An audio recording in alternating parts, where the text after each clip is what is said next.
Buenas a todos, esta es la segunda vez que grabo este video porque por alguna razón la grabación se cortó en el anterior, así que bueno, voy a transmitir simplemente que este es el último video del año y no me apetecía hacer algo más personal, algo más íntimo, podríamos pensar, que tiene que ver con una pregunta que es muy importante porque al fin y al cabo es lo que ayudó a marcar el rumbo de mi vida de manera muy diferente y es ¿por qué leer filosofía? Al fin y al cabo la mayoría podría preguntarse entonces ¿por qué leer filosofía y no leer acerca de ciencias, no leer acerca de anatomía, de biología, leer acerca de ingeniería o leer acerca de distintas artes plásticas, por ejemplo, entre otras tantas ramas habidas y por haber?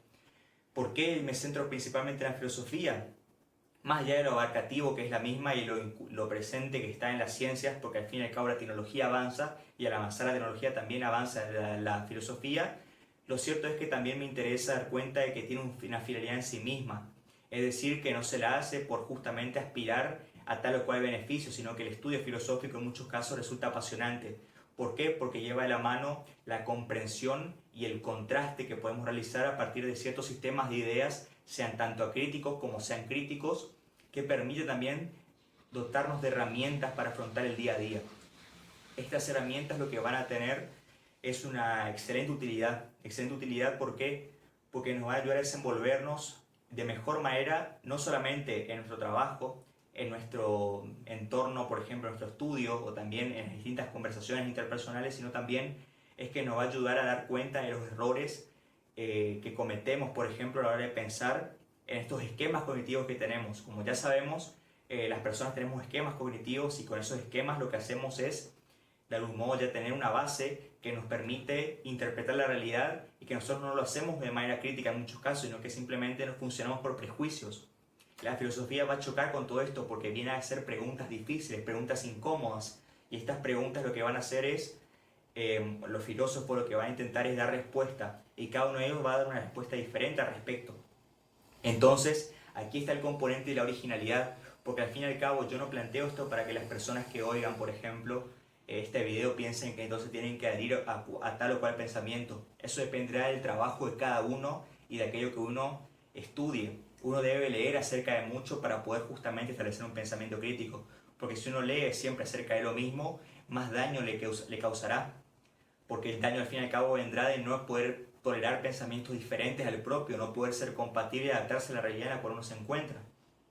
Entonces, leer filosofía, principalmente dando cuenta que la filosofía es entonces una manera de asociación de ideas. Estas ideas, de algún modo, tienen que ver, en muchos casos se hallan interconectadas de manera subjetiva, en otros casos más objetiva, y de manera más crítica o de manera más acrítica.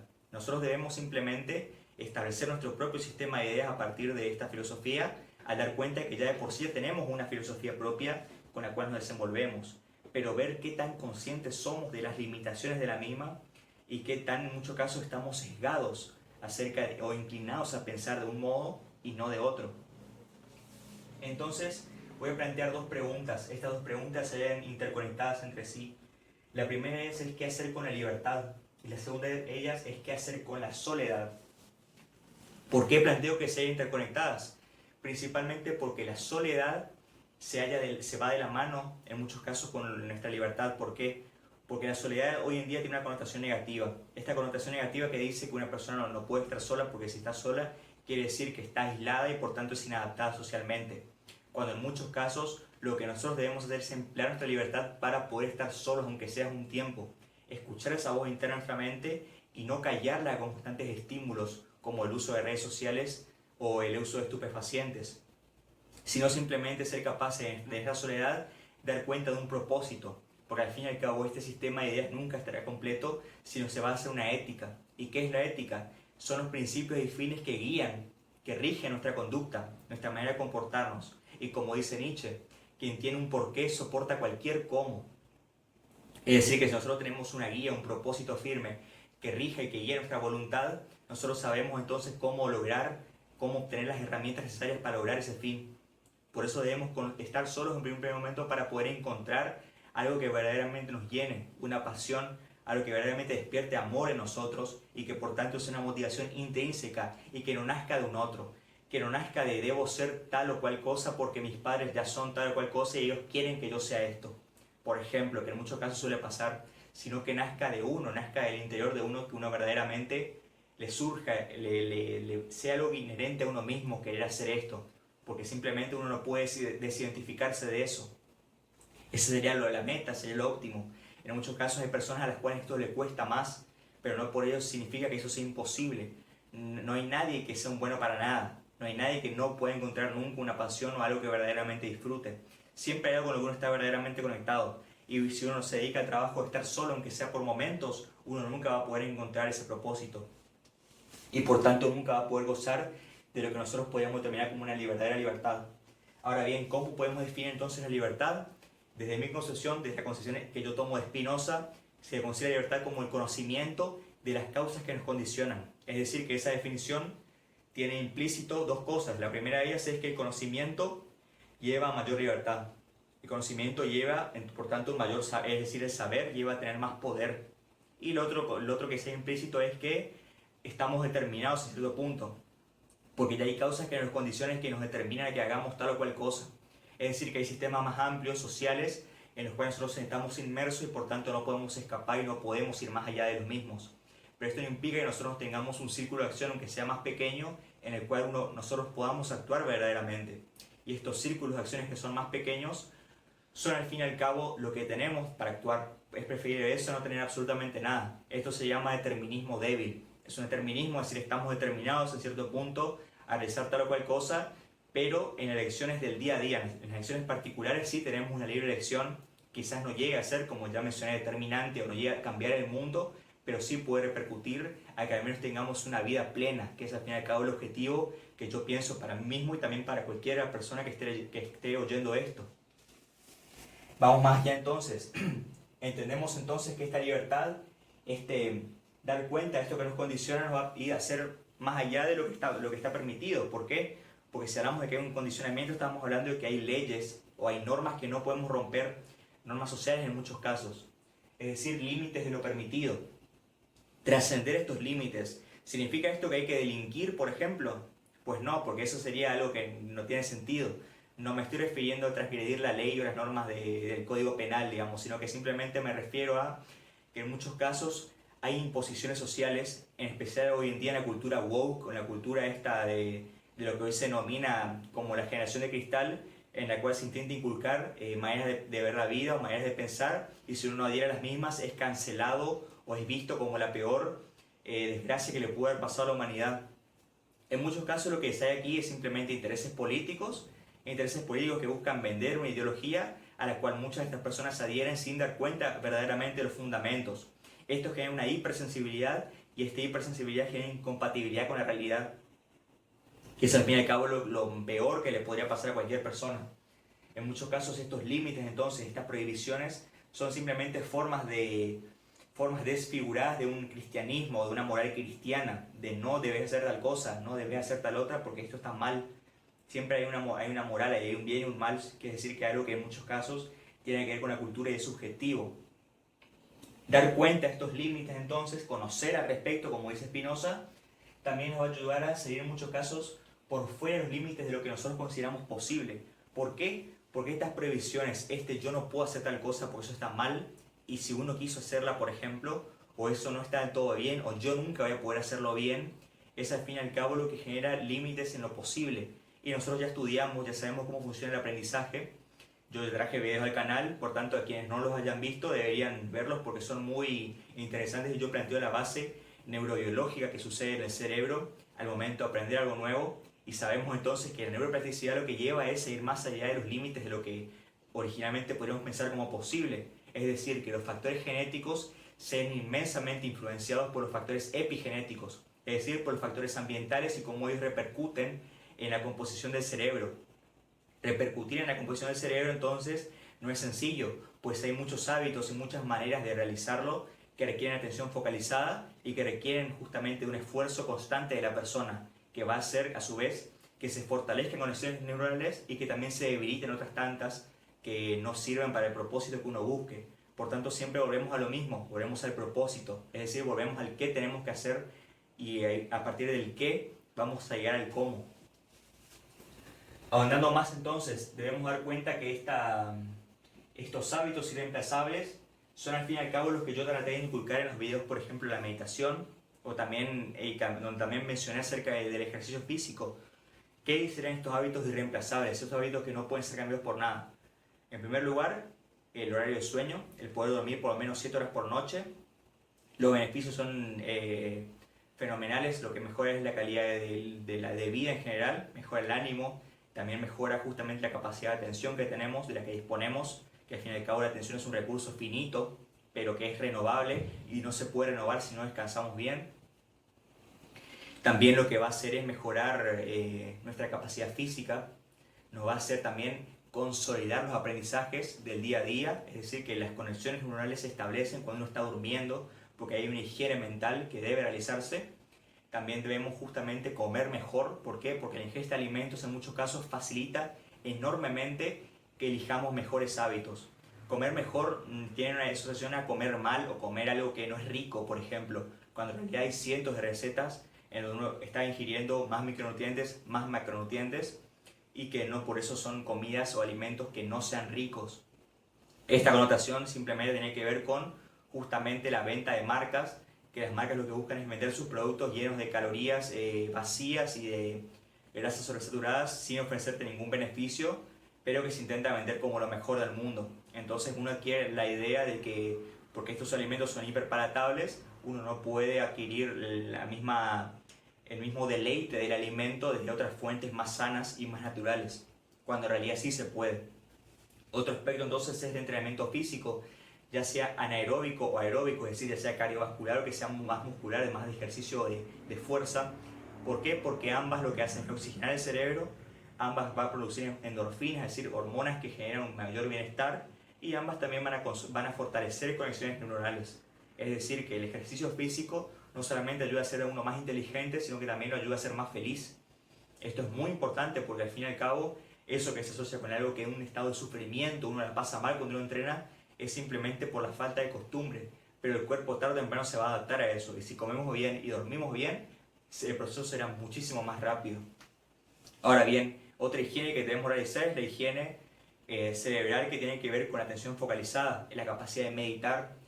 Yo no digo que las personas que estén escuchando esto se conviertan en budistas. Estoy diciendo que uno puede concentrarse en su respiración aunque sea 5 minutos al día, y que eso lo que va a generar son enormes beneficios. Y es una meta que puede servirse y que puede realizarse, aunque sea a corto plazo, aunque sea planteárselo hacer, no sé, una semana. Y puedo asegurarles que va a generar efectos aunque sean mínimos, y que si no lo mantienen a lo largo del tiempo, eso va a ayudar cada vez más. Y tiene una contribución enorme porque también las personas que lo hagan van a darse cuenta de la paz y del contacto con la realidad que uno no suele tener, pero que la meditación permite a uno ahondar. Y puede ser, como ya mencioné en el video de la meditación, tanto interoceptiva como exteroceptiva. Es decir, que podemos focalizar nuestra atención no solamente a la respiración, por ejemplo, cerrando los ojos, sino abriendo los ojos y focalizándonos en un punto externo, por ejemplo, una pared blanca. Esto lo que va a hacer es equilibrar este continuum. Este continuum tiene que ver con que de un lado estarían estas capacidades de concentración y del otro lado estaría la disociación. La disociación es entonces esta capacidad de apartarnos de la experiencia sensible, y en muchos casos se considera negativa. Lo que está mal verdaderamente es el exceso tanto de una como de otra. Estar extremadamente presentes en muchos casos lo que genera es una fatiga mental y una incapacidad de poder plantear cosas a futuro. Mientras que la disociación extrema lo que genera es una incapacidad de permanecer en el presente, y por tanto una incapacidad de atender a las cosas que debemos atender ahora mismo. En muchos casos, esta disociación es confundida con el simplemente hacer cosas que sean simplemente entretenimiento barato, como usar redes sociales o distenderse, por ejemplo, fumando un cigarrillo, cuando esas cosas en realidad están totalmente ajenas a lo que es una disociación sana. Una verdadera disociación, un verdadero apartamiento de la experiencia sensible inmediata, podría ser dar un paseo, podría ser ir a lavar los platos, podría ser bañarse simplemente, pero sin música, sin ningún estímulo externo, simplemente apartarnos y pensar, ir más allá de dejar que la mente fluya por sí misma. Eso lo que va a hacer es activar una zona del cerebro que se llama zona neural por modo de efecto. Esta zona del cerebro básicamente es un conjunto de regiones que se activan cuando la persona no está haciendo absolutamente nada y pretende o se pone a disociar.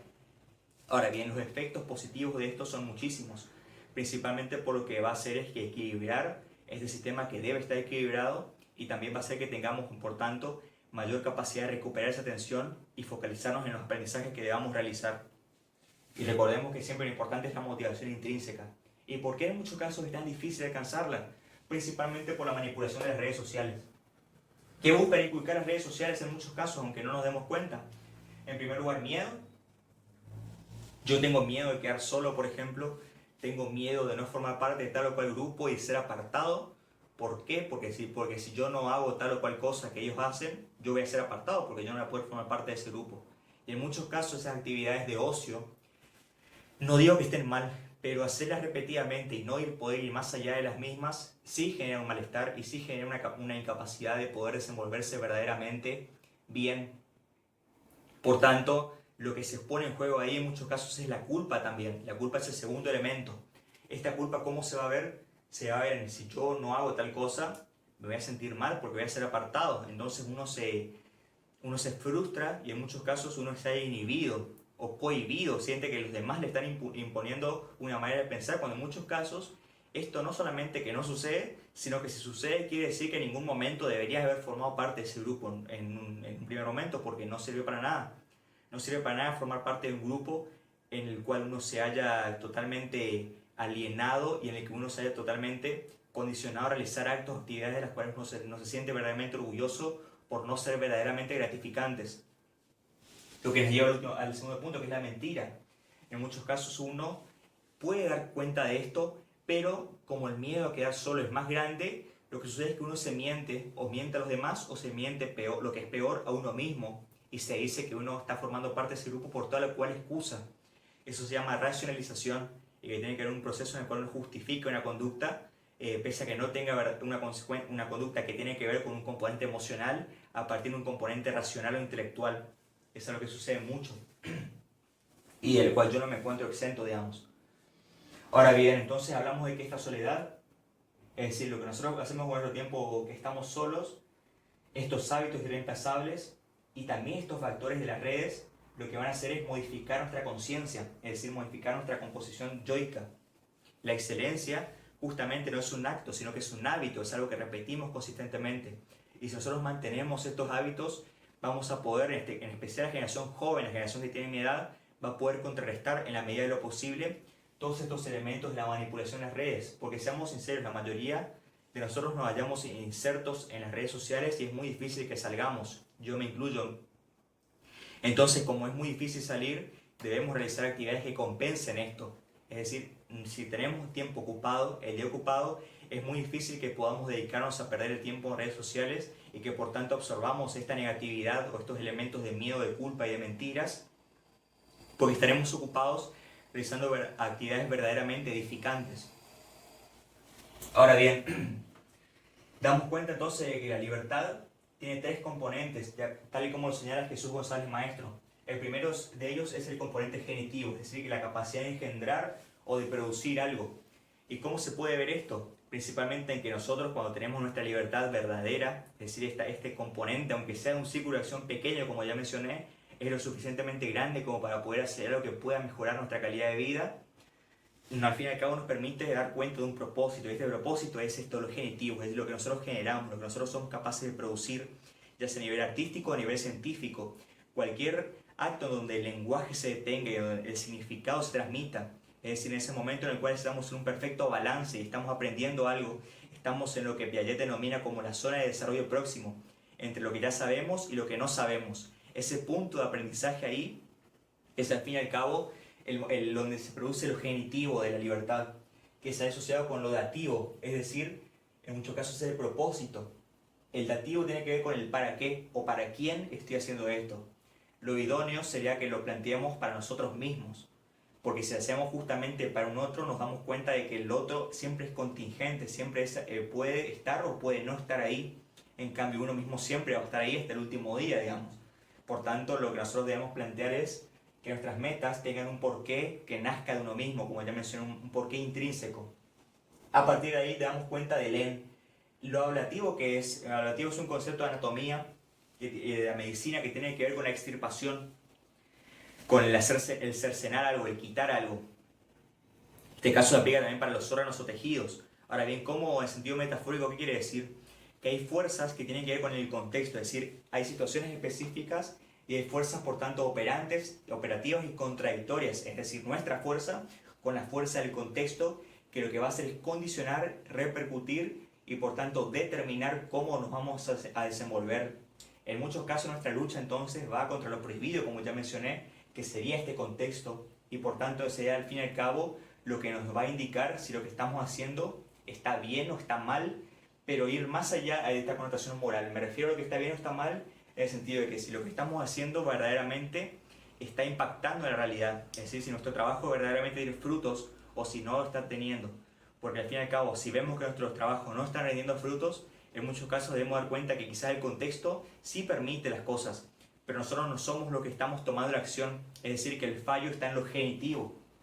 En muchos casos, lo genitivo y lo dativo está ahí, pero lo que complica aquí es lo ablativo, y por tanto debemos dar cuenta que el contexto que nos condiciona es al fin y al cabo de lo que debemos escapar. Y en muchos casos tiene que ver con el poder estar solos, simplemente, con tener un tiempito más de soledad para poder plantearse bien los pasos que uno piensa seguir en la vida, los pasos que uno piensa seguir en esa meta concreta que uno está realizando.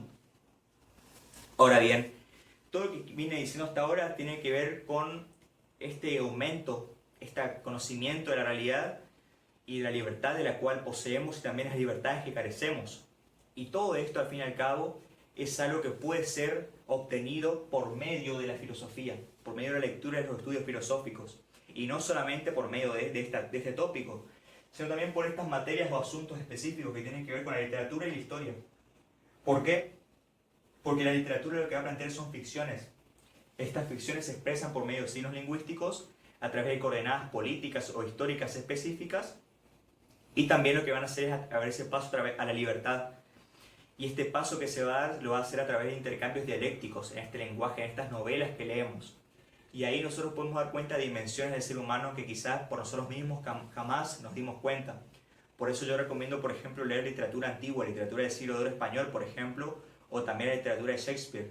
¿Por qué? Porque esos pensadores pasaron la historia, que hayan pasado la historia no fue en balde, porque ellos tenían conocimientos acerca de la naturaleza humana que son muy, muy interesantes y que nos permiten ahondar y también conocernos mejor a nosotros mismos. ¿Y en qué más edificante puede ser que entonces conocer más acerca de uno mismo, conocer acerca más de cómo funciona el humano en nuestros momentos de soledad, en lugar de perder el tiempo scrolleando en redes sociales, por ejemplo? A partir de ahí vamos a la historia. ¿Por qué señalar la historia y los hechos en este caso, distinguiéndolos de la ficción? Porque en muchos casos estos elementos repercuten de igual medida en lo que es el materialismo, a diferencia de las ideologías. Pero voy a explicar primero que la historia tiene que ver con el estudio simplemente de los hechos, que lo que hicieron es modificar nuestra manera de pensar hoy en día. ¿Por qué saber acerca de historia? No digo que una persona tenga que saber toda la historia del mundo, simplemente conocer la historia acerca de los acontecimientos que hoy en día lo que generaron es que nosotros creamos lo que creamos, que pensemos como pensemos, que instituciones estén vigentes y que tengan el poder que tienen hoy en día, y qué fueron los elementos que llevaron a eso, cómo se modificó Occidente y cómo eso repercutió también en lo que sería hoy América Latina, por ejemplo, también. ¿De qué base nosotros adquirimos los elementos culturales que compramos hoy en día? Vienen en muchos casos de Europa, y esos componentes que llegaron a Europa fueron de algún modo también trasladados desde Estados Unidos. En muchos casos, me refiero en muchos casos también a las cosas propagandísticas o las cosas que se nos intentan vender, y por tanto construir una necesidad a partir de aquellas. Esto es lo que Marx va a denominar como el fetiche de la mercancía. Es que constituye una necesidad, y que en muchos casos también se hace por medio de los gurúes de desarrollo personal, lo que a mí me apena mucho, porque a mí me ayudaron en su momento estos gurúes, pero hoy en día lo que buscan simplemente es vender cosas. Ya hay muy pocos que verdaderamente se dediquen a querer transmitir un conocimiento útil, de valor, a la persona a través de una cámara, sin necesidad de liberar estímulos y saturar a la persona de dopamina. Simplemente una persona transmitiendo conocimientos y buscando de manera esperanzadora que esos conocimientos puedan ayudar. Eso es lo que se perdió, en muchos casos se perdió hoy en día, y que de algún modo también mi canal tiene como fin poder de algún modo reivindicar esa postura de lo que era originalmente el desarrollo personal y que hoy ya se perdió. Continuamos entonces con que estas tres tópicas, tanto la filosofía, la literatura y la historia, en suma de los distintos hábitos que ya mencioné, lo que va a hacer es fortalecer nuestra capacidad de ejercer la libertad.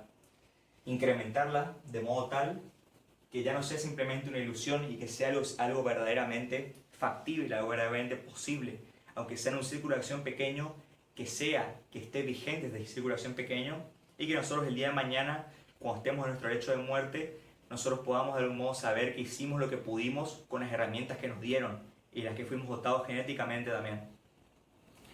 Evidentemente hay muchas cosas que yo estoy dejando por fuera porque este es un único video, pero lo que también me interesa recalcar es que dentro de estos hábitos hay mucho tiempo libre que nos queda por fuera. Y este tiempo libre es al fin y al cabo en donde nosotros vamos a encontrar ese propósito. Es al fin y al cabo de donde tenemos que aprovechar verdaderamente esta soledad para poder adquirir una verdadera habilidad, una verdadera competencia y desenvolvernos en aquello que verdaderamente amamos. Damos cuenta entonces del materialismo. El materialismo, doctrina filosófica, que lo que va a plantear es que nosotros de algún modo la base tiene una base material, la realidad se parte de la materia y a partir de ahí se forman las ideas. Es decir, que las ideas en muchos casos no tienen un correlato material, en especial las ideologías inculcadas políticamente, porque al fin y al cabo lo que hace la ideología es un conjunto de premisas, de distintos argumentos que lo que van a hacer es generar grupos que se contradicen entre sí. En muchos casos eran las clases sociales, hoy en día lo que fue las clases sociales en su momento ya se ve a partir de simplemente quienes son veganos, quienes no son veganos, quienes prefieren tal o cual partido político, quienes les gusta tal o cual equipo de fútbol. Todo esto son ideologías que tienen finalidades casi siempre políticas, también finalidades religiosas, con muchos casos finalidades metafísicas, o de distintas disciplinas o deportes que buscan vender y obtener riqueza a partir de estas ideologías. El poder estudiar justamente filosofía o estudiar cómo se constituyen y cómo se conforman los argumentos es lo que nos va a permitir entender cuando estamos siendo manipulados o cuando estamos siendo engañados por estos sistemas y de ese modo poder responder con nuestro sistema, poder responder con nuestra subjetividad y dar cuenta de que nuestra libertad está siendo coercionada en muchos casos y por tanto debemos salir de ese estado de trance en el cual nos encontramos, ese estado en el cual repetimos la misma conducta en bucle porque no esperamos que las cosas puedan llegar a mejorar o simplemente tenemos un momento de introspección antes de dormir, pero lo callamos con música, lo callamos con un video o lo callamos con un estupefaciente. ¿Por qué? Porque no somos capaces de afrontar esa culpa por no haber hecho lo que debíamos haber hecho. Y en muchos casos evitar el conflicto lo único que hace es aumentarlo, incrementarlo cada vez más. Y esa es al fin y al cabo la consecuencia del desengaño. En muchos casos el desengaño es algo que se teme el desengaño porque uno da cuenta de sus fallos y por tanto uno se siente mal con uno mismo. Pero es al fin y al cabo la única manera que tenemos de cambiar esa posición pasiva por una posición más activa y poder ir más allá de los límites y las carencias que nos estuvieron condicionando y limitando hasta nuestro momento presente. Este es justamente el propósito que yo tengo en este video. Poder abrir una puerta para quienes estén oyendo y que se animen a adentrarse en los estudios filosóficos. Yo voy a traer al canal obviamente distintos estudios, en especial la semana que viene ya voy a traer quizás un video acerca de Nietzsche, acerca de la utilidad y el perjuicio de la historia para la vida, es decir, cuáles son los beneficios y también los aspectos negativos que tiene el estudio de la historia y qué puede traer consigo. Es un texto muy interesante de Nietzsche, bastante corto, que lo voy a intentar sintetizar lo más que pueda en un solo video y que pienso que pueden extraerse máximas muy interesantes de ahí. Así que estén al tanto quienes estén suscritos al canal. Pero bien, para cerrar el tema entonces, lo que yo busco entonces es el desengaño. Y este desengaño tiene que ver con la sensatez. Es decir, que las personas, al fin y al cabo, su mayor triunfo es que existe una correspondencia entre lo que dicen y lo que hacen. Que se priven de las mentiras. Que pueden decir yo voy a hacer tal cosa, yo quiero hacer tal cosa y poder realizarla verdaderamente. En muchos casos eso se puede lograr solamente si uno tiene un propósito firme, si uno sigue hábitos constantes que demuestren, que hagan que la persona de algún modo tenga inculcado en lo más profundo de sí mismo que esa persona puede hacer eso, que puede cambiar y que puede mantener un mismo hábito, que puede mantener una misma conducta constantemente, de manera disciplinada. Porque eso lo que va a hacer es modificar el esquema de creencias, va a hacer que uno se sienta verdaderamente capaz, que sienta que es posible. Y ese sentimiento va a extrapolarse a otras áreas de la vida y por tanto uno podrá ser bueno en distintas áreas, pero luego podrá pensar, pero si yo soy bueno haciendo esto, ¿por qué no podría ser bueno haciendo otra cosa? ¿Por qué no podría ser mejor en tal o cual área si yo verdaderamente destaqué en esta? Y en ningún momento era verdaderamente bueno, simplemente lo que hice fue esforzarme, fue ser constante. El poder plantearse acerca de esto, lo que va a hacer es que nosotros podamos establecer un proceso. Y si este proceso se mantiene a lo largo de todo el siglo, de todo el año que viene, a lo largo de todo el año 2025, yo puedo prometerles a todos los que están oyendo esto que serán irreconocibles, que cambiarán su forma de vida de manera drástica y va a ser para bien. Y también pretendo inculcar el estudio filosófico, como ya mencioné, aunque sea arrancar por lo más básico, por filósofos antiguos de la Grecia clásica. ¿Por qué? Porque aunque parezcan estudios que ya parezcan, como ya mencioné, fuera de época, lo cierto es que contribuyen enormemente y que comenzar a contrastar esos pensamientos van a ayudar también a que nosotros mismos desarrollemos unos sistemas de ideas complejos y sistemas de ideas que al fin y al cabo sean producentes y sean dotadores de sentido, un sentido verdaderamente veraz, que no se base simplemente en lo verosímil, en lo que podría ser verdad, es decir, que no se base en ideologías, sino que se sustenten en cosas, en ideas que tengan verdaderamente una base material detrás, una base que permita a uno sustentar su pensamiento en uno mismo. Y por tanto, eso lo que va a llevar es a mejorar todas las áreas de la vida de la persona que esté escuchando esto si lo lleva bien. Así que nada, esa sería la meta, eso es lo que yo pretendo inculcar con este video y espero que les sirva a todos ustedes. Así que muchas gracias por escuchar hasta acá y quienes se quedaron. Y feliz año nuevo para todos.